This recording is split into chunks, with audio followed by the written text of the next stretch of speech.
RFL water pump presence জাগো স্পোর্টসের Asia কাপের বিশেষ আয়োজনে সবাইকে স্বাগত জানাচ্ছি। আপনাদের সাথে আছি আমি অনিমেষ শুভ। এশিয়া কাপ টি-20তে বাংলাদেশের সবচেয়ে বড় পরীক্ষা আজ। প্রতিপক্ষ টুর্নামেন্টের সবচেয়ে শক্তিশালী দল এবং হট ফেভারিট ভারতের বিপক্ষে কেমন করবে বাংলাদেশ, জয় পাওয়ার সম্ভাবনা রয়েছে কি, এই বিষয়গুলো নিয়ে আজকে আমাদের বিশদ আলোচনা হবে। আলোচনায় অতিথি হিসেবে রয়েছেন জাতীয় দলের সাবেক অধিনায়ক ও কোচ খালেদ মাহমুদ সুজন। সুজন ভাই, আপনাকে স্বাগত। ধন্যবাদ। এবং সেই সাথে আমাদের সাথে বরাবরের মতো রয়েছেন সিনিয়র ক্রীড়া সাংবাদিক ও জাগো নিউজের বিশেষ সংবাদদাতা ক্রীড়া বিশ্লেষক আরিফুর রহমান বাবু। বাবু ভাই, স্বাগত আপনাকে। ধন্যবাদ অনিমেষ। আরএফএল পাম্পে ব্যবহৃত হয়েছে 100% কপার তারের কয়েল ও মসৃণ ব্রাস ইম্পেলার, যা নিশ্চিত করে সর্বোচ্চ পানির flow. RFL water pump, on করলেই পানির তুফান।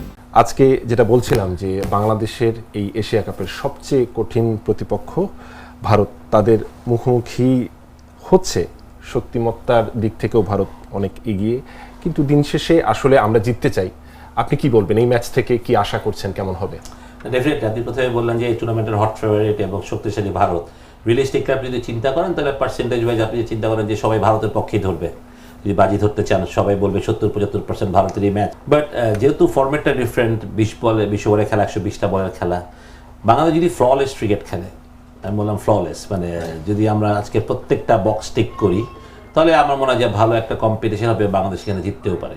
কারণ এমন না যে ইন্ডিয়া আনবিটেবল, মানে হারানো যাবে না এমন কোনো দল না। আমরা আমাদের বেস্ট ক্রিকেট খেলে হারবো, কিন্তু আমাদের টিমটা এখনও ইয়াং। এটা বিশেষ করে আমাদের টপ অর্ডার ব্যাটিং এখনও ধরেন ইয়াং টিম একটা।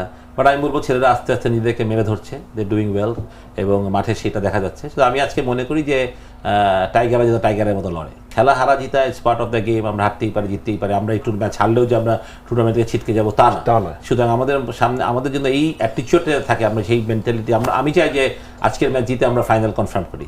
সুতরাং এই স্পিরিটটাই টিমের মধ্যে থাকা উচিত প্রত্যেকটা ছেলেদের মধ্যে। যে আমার মনে হয় যে ওভার রিয়েক্ট করার কিছু নাই, জাস্ট আমরা যেটুকু জানি ওইটাও খেলি, do the right things right. যে আপনি নতুন বলে কোথায় করবেন, স্টক ওভারে what should be our plan, আপনার প্ল্যানটাকে এক্সিকিউট করা properly, that's very very important. আর আমার মনে হয় যে টপ অর্ডার ব্যাটিং যদি আমরা 6টা ওভার ভালো ব্যাটিং করতে পারি, if you lose not more than 1 wicket in প্রথম 6 ওভারে, এক উইকেট বেশি না হারাই, তাহলে আমাদের একটা ভালো চান্স আছে বড় একটা রান করার। ধরেন, আর আমি চাই যে ইন্ডিয়ার সাথে আমরা চেস করি, আমি যেটা মনে করি। আমি সেটা, কারণ আমার মনে করি যে ধরেন ব্যাটিং ওরা যাই করে, ওদের বলিং কিন্তু আমি যদি আমি বরুণ চক্রবর্তীকে বা কুলদীপকে আলাদা না করি ওদের স্পিনে, বাট কুলদীপ আমার মনে হয় রান দিচ্ছে। বরুণ চক্রবর্তী একমাত্র বোলার যে একটু ডিফিকাল্ট হইতে পারে, বাট বাকি যে ফাস্ট বোলিং আছে আমার মনে হয় বাংলাদেশ খুব ভালোভাবে হ্যান্ডেল করতে পারবে ওদের ফাস্ট বোলিং।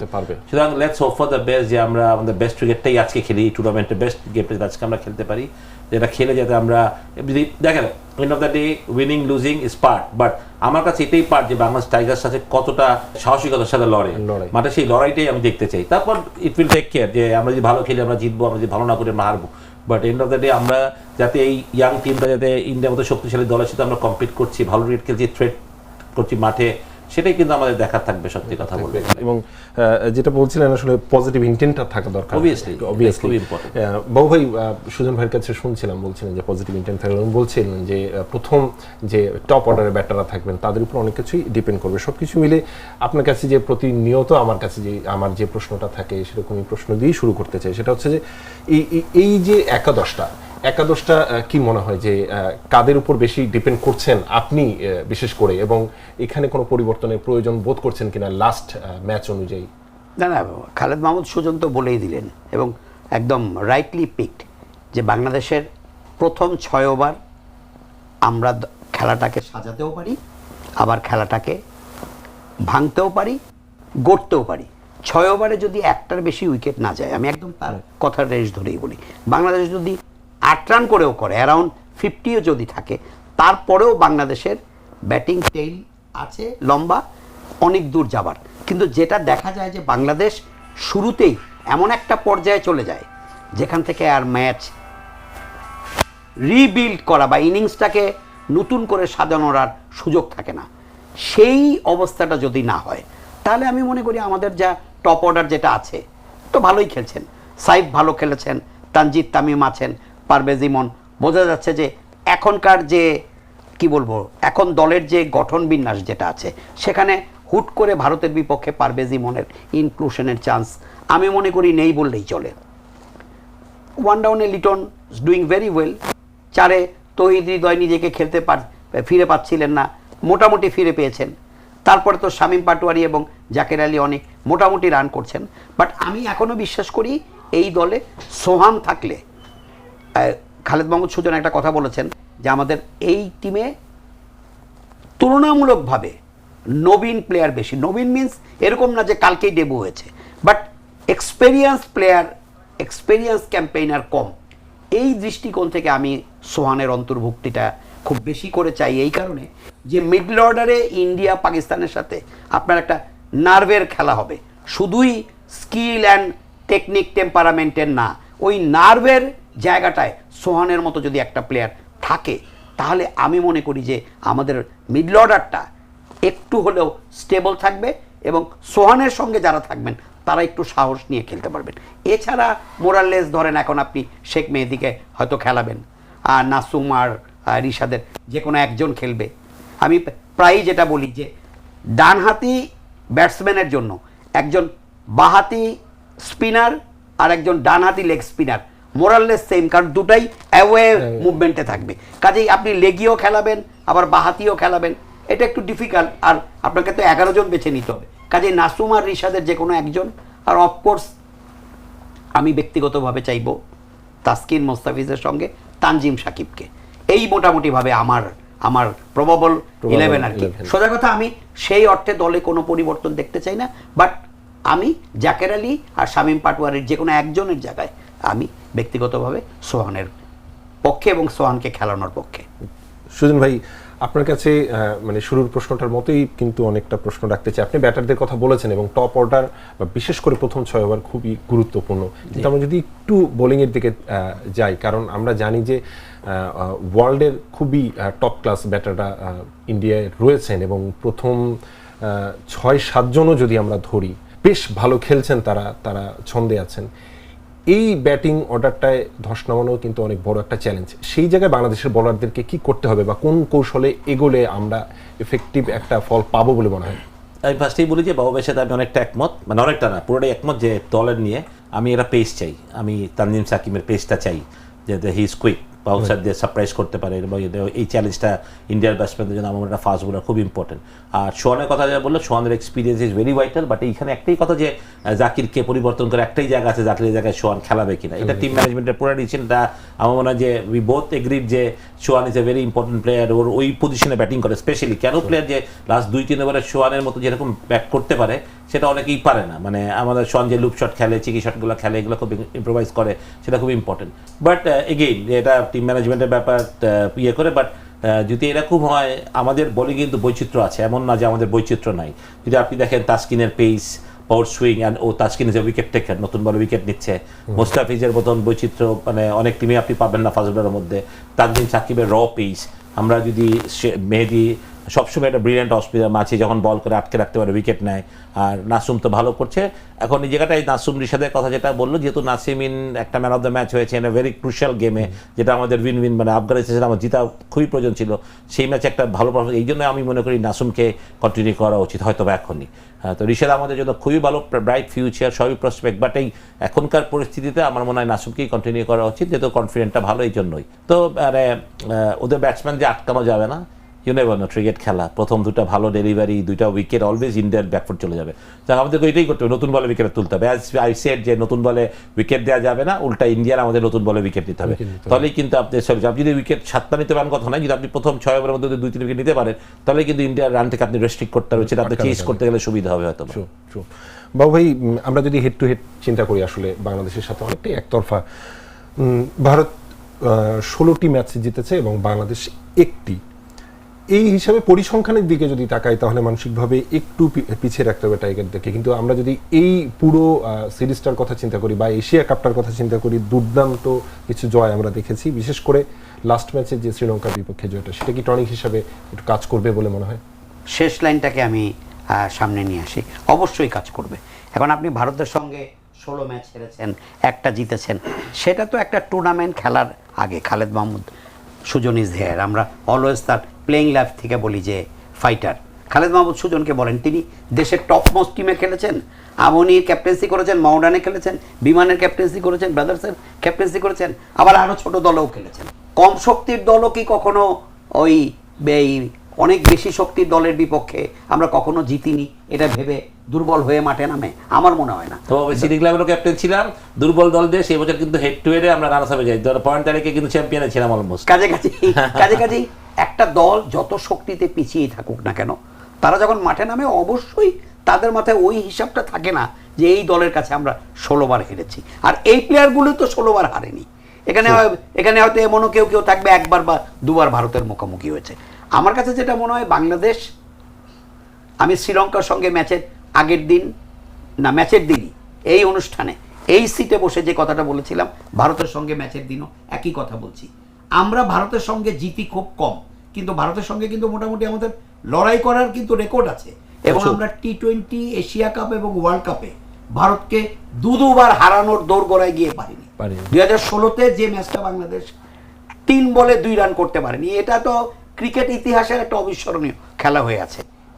এই দুবাইতেও কিন্তু আমরা ভারতকে একটা ম্যাচে খুব চাপে ফেলেও জিততে পারিনি। কাজেই লিটন দাস সুপার ব্যাটিং করছিলেন।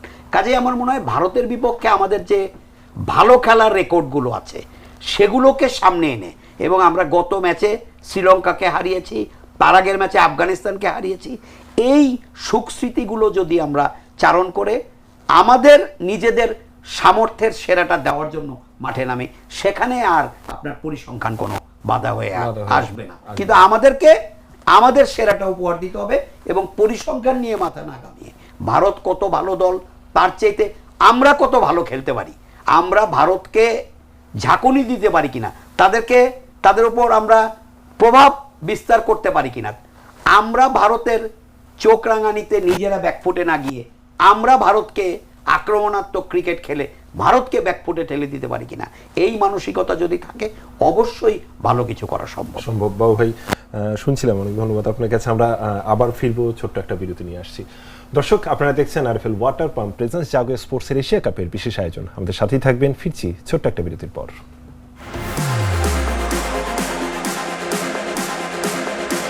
বাড়ির প্রয়োজনে গভীর থেকে পানি আনে আরএফএল সেরা পাম্প, সবাই তো সেটা জানে। অন করলেই পানির তুফান, আরএফএল পাম্প, ঝামেলার অবসান। আরএফএল অন করলেই পানি। আরএফএল পাম্পে ব্যবহৃত হয়েছে 100% কপার তারের কয়েল ও মসৃণ ব্রাস ইম্পেলার, যা নিশ্চিত করে সর্বোচ্চ পানির flow. RFL water pump, on করলেই পানির তুফান।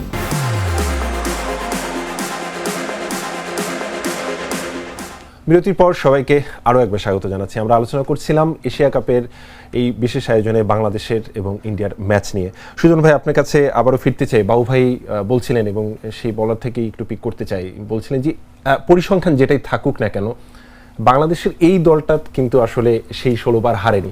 সো সেই জায়গা থেকে আপনাকে যদি আমি প্রশ্ন রাখি যে বাংলাদেশের এই দলটাতে কি কি পরিবর্তন দেখছেন, এবং এই দলটার ফাইনালে খেলার সম্ভাবনা কতটা দেখছেন?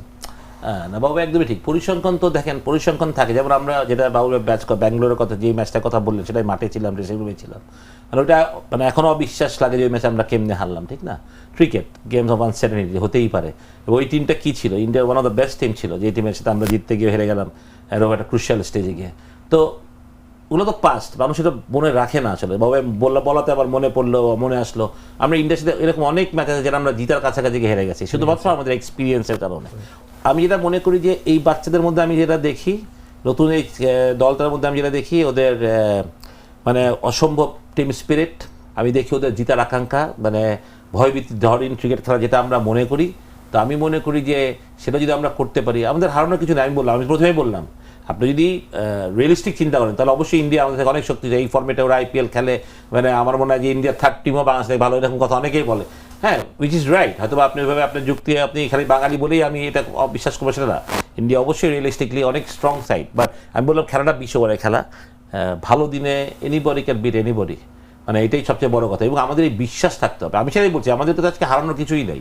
আমাদের still we have one more two game against Pakistan, যেটা জিতলে আমরা ফাইনাল খেলবো। আমাদের আজকেই সুযোগ যে ইন্ডিয়ার সাথে আমাদের বেস্ট ক্রিকেটটা খেলা হবে, এটা একদম ভয় ডরিন ফ্ললেস ক্রিকেট যদি আমরা খেলতে পারি, প্রত্যেকটা বক্স যদি আমরা হিট করতে পারি, মোস্তাফিজ যদি তার কাটারগুলো ঠিক মতো করতে পারে, তাসকিন যদি ডেপতে পারে প্রপারলি ইউরোপের করতে নতুন বলে উইকেট তুলতে পারে, তাও আমার মনে হয় নাথিং লাইক ইট, আমরা সেটা পারবো। আমাদের ব্যাটসম্যানদের সবচেয়ে বড় কথা, আমাদের ব্যাটসম্যানদের সেই ভয় ডিরেন ক্রিকেট খেলতে হবে, কোনো আমতা নেই, জড়তা নেই, যেটা মারবো রোটেশনটা খুব ইম্পর্টেন্ট মাঝখানে। আমি সবসময় যেটা বলি 7 থেকে 15-16 ওভার এই সময় আমাদের স্ট্রাইক রোটেশন করাটা, গ্যাপে বল মারা, 2গুলো নেওয়াটা খুব, খালি 4-6 চিন্তা করলেই হবে না, রোটেশন করাটা খুব ইম্পর্টেন্ট। এইগুলো যদি সিম্পল জিনিস বা বেসিকগুলো যদি আমরা ফলো করি তাহলে আমাদের কোয়াইট গুড চান্স। বাবু ভাই, শ্রীলঙ্কার কিন্তু গতকালকে প্রায় নিশ্চিতই হয়ে গেছে বলা যায় তাদের বিদায়। আমরা যদি ধরে নেই, আসলে যেহেতু আমরা ইন্ডিয়া নিয়ে কথা বলছিলাম যে তারাই সবচেয়ে শক্তিশালী দল, যদি তাদেরকে ধরে নেই যে তারাই, যদিও এখন আসলে শিওর নয় কারণ ইন্ডিয়া মাত্র একটি ম্যাচ খেলেছে, এখনও 2টি ম্যাচ বাকি রয়েছে, যদি পরিসংখ্যান বা হিসাব করি তাহলে এখনও 2টি ম্যাচ বাকি, সেক্ষেত্রে যে কোনো কিছুই হতে পারে, তারপরেও শক্তিমত্তার দিক থেকে তাকেই ফাইনালিস্ট হিসেবে ধরা হচ্ছে প্রথম। সেকেন্ড দল হিসেবে যদি চিন্তা করি যে কাদেরকে এগিয়ে রাখবেন এখন, আপনি কাকে এগিয়ে রাখতে চান সব কিছু মিলিয়ে? না, এখন তো I think the game is open. এখন almost Sri Lanka out of the tournament, কারণ এই বাকি যে দল আছে ভারত, বাংলাদেশ, পাকিস্তান, আপনি যদি ঠিক মতো চিন্তা করেন তাদের মধ্যে অন্তত দুটো দল 2টো করে ম্যাচ জিতবেই, মানে এটা না জেতার কোনো কারণ নেই। মানে ওই ম্যাথমেটিক্যালি এটা বলে দেওয়া যায় যে অর্থাৎ এই গ্রুপের এই সুপার 4-এর 4 দলের যে কোনো 2টো দল অন্তত 2 ম্যাচ করে জিতবে, এই একটা করে ম্যাচ জেতার সম্ভাবনা সব দলের নেই। তা সেক্ষেত্রে এখন শ্রীলঙ্কার কোনোভাবেই 2 ম্যাচ জয়ের কোনো সুযোগ নেই, কারণ তাদের কোনো জয় নেই, 2 ম্যাচে তারা 2টাতেই হেরেছে, তারা সর্বোচ্চ 2 পয়েন্ট পেতে পারে। বাংলাদেশ অলরেডি 1 খেলা থেকে 2 পয়েন্ট করে নিয়েছে, পাকিস্তান 2-2, পাকিস্তানেরও 4 হওয়ার চান্স আছে আমাদের সঙ্গে খেলা, আমাদের বরঞ্চ বেশি সুযোগ আছে। আমরা যদি ভারত এবং পাকিস্তানের 2টোতে জিতে গেলে তো কথাই নেই, একটা জিতলেও আমরা কিন্তু মানে মোটামুটিভাবে চলে যাব, বা তখন হয়তো পাকিস্তানের সঙ্গে আমাদের নেট রান রেট দেখা হবে। কাজে আমার মনে হয় এখন বাংলাদেশ বরঞ্চ, অফকোর্স খালেদ মাহমুদ সুজন একদম ব্যাখ্যা দিয়ে বুঝিয়ে দিয়েছেন যে ভারত কি কারণে বাকি দলগুলোর চেয়ে, তাদের IPL এর কারণে তাদের প্লেয়াররা এখন হাত পাকিয়ে ফেলেছেন।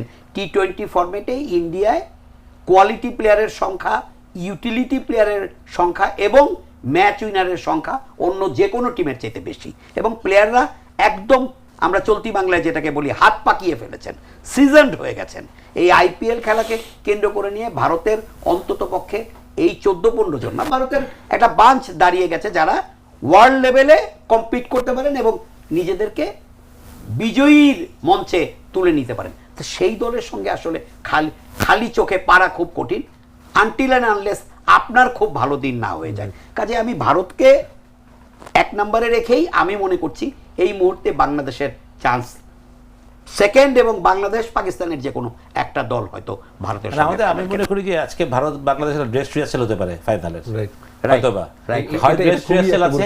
কিংবা আরেকটা কথা আছে যে বাংলাদেশ কালকে একটা ফাইনাল খেলবে বিফোর প্লে দ্য ফাইনাল, সুতরাং 2টা, যে একটা সেই মানে আমি বললাম যে আজকে যদি বাংলাদেশ জিতে তো Bangladesh through, India Bangladesh through in final. আমি মনে করি যে ইন্ডিয়া হয়তো বা শ্রীলঙ্কার সাথে জিতবেই, আমি ওটা চিন্তা করে ধরে ইন্ডিয়া পাকিস্তানের ফাইনাল ধরে, আর যদি বাংলাদেশকে হেরে যায় তাহলে পাকিস্তান বাংলাদেশ সেই ফাইনাল খেলবে আগামীকাল, ফাইনাল আগে একটা, সুতরাং বাংলাদেশের জন্য অনেক ভালো সুযোগ আছে।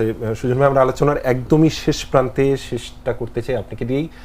আমরা বাংলাদেশের ক্রিকেটে এশিয়া কাপ নিয়ে এখন অনেক আলোচনা চলছে, এবং বাংলাদেশের ক্রিকেটের অনেক বড় একটি আলোচনা এখন এশিয়া কাপ ক্রিকেট, এটার পাশাপাশিও কিন্তু একটা অনেক বড় আলোচনা বাংলাদেশের ক্রিকেটে চলছে, সেটা হচ্ছে BCB নির্বাচন। আপনার কাছে জানতে চাই আসলে নির্বাচন নিয়ে আপনার ভাবনাটা কি হচ্ছে বা কি হতে পারে, আপনার ভূমিকা বা আপনার ভাবনাটা জেনে শেষ করতে চাই। দেখেন, নির্বাচনে যেই আসুক, মানে এটা আমার ম্যাটার না, আমি যাই যে আসবে সে বাংলাদেশকে এগিয়ে নিয়ে যাবে, বাংলাদেশ ক্রিকেট ডেভেলপ করবে, সামনে যাবে। দুজনই ফরওয়ার্ড ক্রিকেটের ফর্মার ক্যাপ্টেন, প্রেসিডেন্ট লড়ার জন্য দেখছি শুনছি যে তামিম এবং বুলবুল লড়ছেন, যে কাজ সেটা কথা না, but end of the day যেটা আমরা চেয়েছিলাম যে একটা সুষ্ঠু সুন্দর নির্বাচন হবে, যেটার আশায় আমরা সবাই ছিলাম, সেটা আর হচ্ছে না হয়তো বা। সেটাই দুঃখের একটা ব্যাপার থেকে গেল যে আগের বোর্ড নিয়ে অনেক কথা ছিল, আমাদের যে বোর্ডটা আমরা ছিলাম যে আমরা ম্যানিপুলেশন হয়েছে, আমাদের বোর্ড আমরা কন্টিনিউয়াসলি অনেকবার ছিলাম, আমি ধরে নিলাম কথাগুলো সবই সত্যি। তাহলে এখন কি হচ্ছে আসলে? তাহলে আমরা যে স্বাধীনতার কথা বললাম, আমরা যে সংস্কারের কথা বললাম, আমরা যে চেতনার কথা বললাম, সেগুলো কি আসলে ভুল হয়ে গেল? তাহলে কি আমরা একই জায়গায় স্টাক করলাম? আমরা কি সেই পথে হাঁটলাম? সেই ম্যানিপুলেশনই হলো, সেই ইলেকশনের জায়গায় সিলেকশনই হচ্ছে। তো আসলে মানে সেটা একটু খারাপ লাগছে।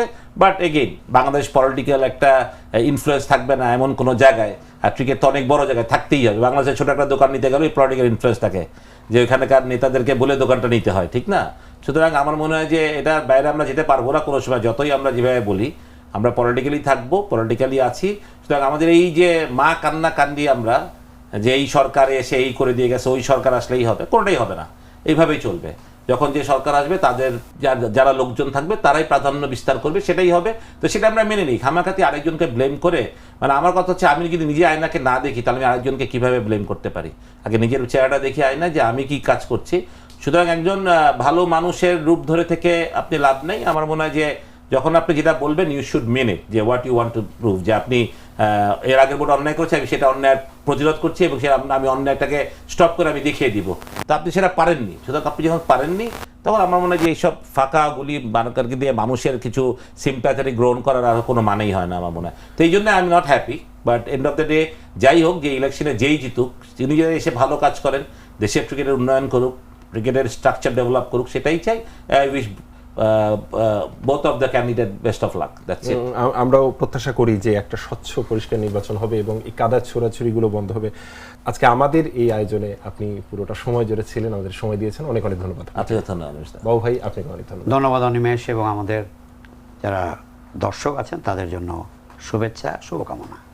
দর্শক শুনছিলেন এবং দেখছিলেন আমাদের আজকের আয়োজন। বাংলাদেশের এশিয়া কাপের আজকে সবচেয়ে শক্তিশালী দলের সাথে তারা মুখোমুখি হচ্ছে এবং বাংলাদেশের ক্রিকেট প্রেমীরা যারা রয়েছেন তাদের মতো আমরাও সবাই মনে করছি বাংলাদেশ আজকে দুর্দান্ত একটি ক্রিকেট খেলে আজকের দিনেই তারা এশিয়া কাপের ফাইনালটি নিশ্চিত করবে। সেই প্রত্যাশায় আরএফএল ওয়াটার পাম্প প্রেজেন্স জাগো স্পোর্টসের এশিয়া কাপের বিশেষ আয়োজন আজ এখানেই শেষ করছি। আমাদের সাথে এতক্ষণ যারা ছিলেন তাদের অনেক অনেক ধন্যবাদ।